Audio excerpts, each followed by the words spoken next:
Good morning, guys. Macy Woods with Woods Home Repairs, and we're at the beginning of a new job. We're going to be doing some lawn service out here at the site, and this is going to be quite of a challenge. What we're going to do is we're going to lay down new sod. We're going to prep the yard, get all the grass up, till the higher ends to make it level and flat, because if you don't do that, the sod won't take right. I'm just going to give you a quick view of what it looks like before we get started. So this is what we're dealing with. This is the beginning stages. This is what it looks like before we get started. There's debris, there's pre-existing grass and shrubbery and vegetation that needs to come out. There's rocks, there's dogs, a little bit of furniture, but all of this stuff is going to be cleaned up and changed here shortly.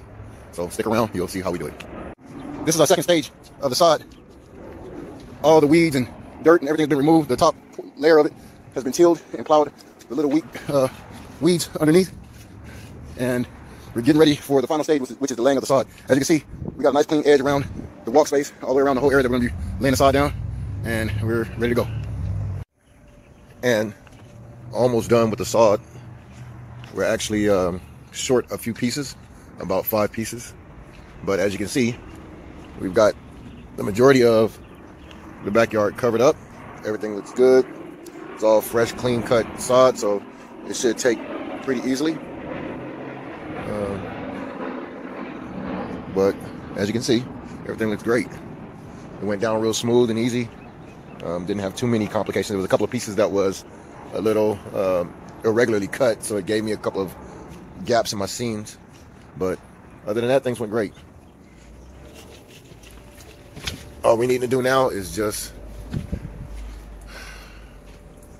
finish up the rest of the edges, avoid the water sprinkler from getting all over my phone and all over me, and we'll be done. Thanks for watching another one of Woods Home Repairs videos. Also, don't forget to hit that subscribe button and like us.